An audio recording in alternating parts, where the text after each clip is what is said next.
혼디 듣고 혼디 알고 혼디 지꺼지게 말씀. 지금 여러분은 KBS 제1라디오의 사랑 좋은 제주를 듣고 계십니다.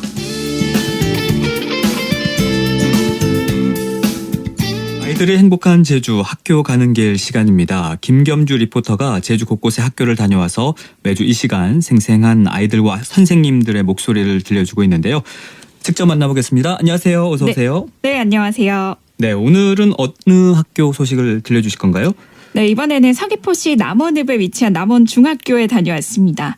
최근 남원중학교에서는 생태환경 교육 프로그램을 진행하면서 1학년을 대상으로 나만의 곶자왈 만들기 시간을 운영했는데요. 리플라팟을 활용했다는 점도 특이하더라고요. 리플라팟을 활용했다? 이게 뭐예요? 네, 재활용을 뜻하는 리사이클, 플라스틱, 화분을 뜻하는 팟. 이렇게 세 단어를 합쳐서 버려진 플라스틱 뚜껑을 재활용한 작은 화분인데요. 이렇게 병뚜껑을 재활용해 만든 작은 화분에 곶자왈에 서식하는 식물을 직접 심었습니다. 식물을 심고 또 주변에 돌, 이끼까지 채워서 정말 나만의 작지만 풍성한 곶자왈을 만드는 시간이었는데요. 어떤 것을 배우고 느꼈는지 들어보시죠. 네. 1학년 윤석입니다. 하트 아이비는 이름처럼 진짜 하트 모양이 정말 인상적이었고, 고사리는 평소에도 많이 봐왔는데 직접 심어보니 새롭게 느껴졌어요. 그냥 쓰레기로 생각했던 병뚜껑이 멋진 세계의 화분으로 다시 쓸 수 있다는 걸 알게 되었어요. 수업 시간에 배운 제주 고사리삼이 실제로 곶자왈에 산다고 해서 체험 학습 때 혹시나 볼 수 있을까 싶어 더 주의 깊게 관찰했어요. 덕분에 곶자왈이 더 가까이 느껴졌고 흥미로웠어요. 곶자왈이 그저 제주에 있는 숲 중 하나라고만 생각했는데 알고 보니 정말 특별한 공간이더라고요. 이 아름답고 소중한 곳을 지키기 위해 더 많은 관심과 노력이 필요하다는 걸 느꼈어요. 고사리삼을 또 직접 만져도 봤구나. 그러니까 곶자왈의 생태를 눈으로 보고 손으로 직접 만져보면서 더 큰 의미를 찾은 것 같네요. 네, 평소에 무심코 버리고 또 지나치던 병뚜껑 하나하나가 모여서 형형색색 아기자기한 화분으로 변했다는 것도 신기했다고 하고요. 또 직접 곶자왈을 다녀와서 알게 된 식물을 만져보고 심으면서 곶자왈에 또 가보고 싶다. 다른 식물도 관찰하고 또 키워보고 싶다는 생각이 들었다고 합니다. 계속해서 참여 학생의 소감 들어봤습니다. 1학년 현서연입니다. 하트 아이비와 하트 모양의 잎이 너무 예뻐서 더 애정이 갔고, 다시 물을 주면 살아난다는 말에 생명의 힘을 느꼈어요. 130개가 넘는 병뚜껑을 모아 만든 화분이라는 설명에 놀랐고, 씻어서 다시 쓸 수 있다고 하는 것에 대해서 업사이클링이 정말 대단하다는 생각이 들었어요.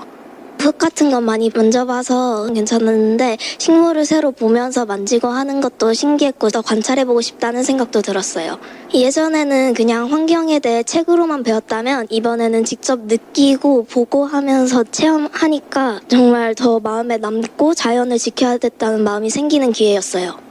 앞에 학생도 그렇고 목소리만 들어도 막 신나 보이는 그런 느낌이 드는데 그만큼 마음에 들고 또 마음에 많이 남는 시간이 아니었을까 싶네요. 네, 이 체험 활동에 앞서서 곶자왈을 다녀오고 또 교실에서도 이론으로 배우는 시간이 있었는데요. 식물뿐만 아니라 동식물을 함께 배우면서 특히 예뻤던 새로 팔색조를 꼽았습니다. 이렇게 멸종 위기종에 대해서도 알게 되고 곶자왈의 독특한 지형, 또 초록이 주는 아름다움을 느낄 수 있었다고 하는데요. 곶자왈 매력에 빠진 학생은 더 있었습니다. 자세한 이야기 들어보시죠.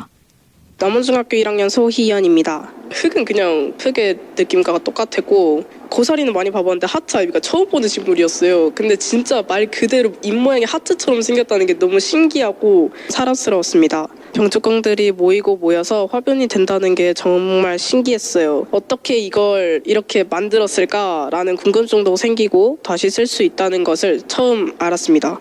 처음엔 곶자왈이 어떤 곳인지 잘 몰랐지만 활동을 하면서 곶자왈의 소중함과 아름다움을 지적 느끼게 되었어요. 그곳에서만 자란다는 특이한 식물들이 많았고, 숨골이라는 자연 구조 덕분에 독특한 미기후를 가졌다는 걸 알게 되었어요. 제주에 이렇게 신비로운 숲이 있다는 게 놀라웠습니다.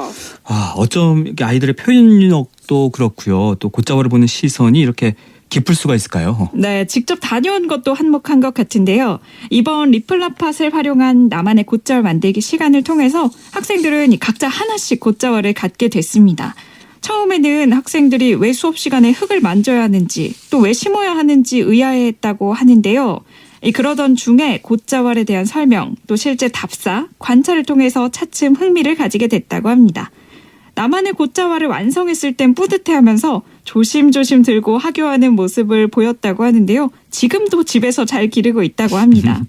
이런 프로그램을 어떻게 기획하게 된 건지 남원중학교 양다솜 선생님께 들어봤습니다. 1학년 같은 경우에는 과학 시간에 생물의 다양성에 대해서, 자연에 대해서 이제 처음 공부하게 됐는데 어떻게 하면 실감나게 교육할 수 있을까를 생각하다가 현장 체험 학습으로 곶자왈이랑 습지 여러 남원 주변에 있는 장소에 이제 체험 학습에 갔어요. 그 체험 학습 장소에서 봤던 다양한 생물들에 대해서 더 알아보면 좋겠다. 곶자왈에서 관찰할 수 있는 그런 식물들을 내 손으로 직접 심어보는 활동을 제공하고 싶었습니다. 그리고 실제로 현장 체험학습 가서 관찰했던 식물들이 자기 손으로 이렇게 심어지는 모습, 배치도에 아이들이 직접 다 자유롭게 했거든요. 완성하는 모습을 보면 상당히 흥미로워하는 걸 볼 수 있었습니다. 이번 활동을 통해서 자연은 멀리 있는 게 아니라 내 손에서부터 뭔가 지켜질 수 있는 거고, 그리고 내 가까이에 있다라는 걸 좀 느끼게 됐던 것 같아요. 그러니까 수업 시간이라고 하면 과학 시간이 될 텐데 이렇게 이론으로 배운 것들이 체험으로 연결돼서 학생들에게는 더 와닿고 오래 남을 것 같아요. 네, 이 곶자왈 체험학습을 다녀온 학생들은 이외에도 다양한 활동을 했는데요. 그중 곶자왈에서 직접 본 생물과 아름다움에 대해서 시를 쓰고 그림을 그려서 각자 시화를 완성했다고 합니다. 이 시화를 모아서 한 권의 시화집으로 만들 준비도 하고 있는데요. 8월쯤 만나볼 수 있을 거라고 해서요. 그 책도 학생들에게 좋은 추억으로 남을 것 같습니다. 앞으로도 남원 곳곳의 아름다운 자연을 찾아가서 직접 느낄 계획이라고 하고요. 학교 안에 있는 텃밭을 활용해서 식물을 기르고 작물을 재배할 거라고 합니다. 이렇게 자연스럽게 생물이 살기 좋은 환경을 익히고 또 만들기 위해 노력하지 않을까 싶은데요. 앞으로 많은 관심 보내주시면 좋겠습니다. 네, 이 친구들은 반려식물들도 아주 잘 키울 것 같아요. 자, 오늘은 생태환경 교육을 하는 남원중학교를 찾아가서 1학년 학생들의 리플라팟을 활용한 나만의 곶자왈 만들기를 들어봤습니다. 오늘 잘 들었습니다. 고맙습니다. 네, 고맙습니다. 네, 지금까지 김겸주 리포터와 함께했습니다.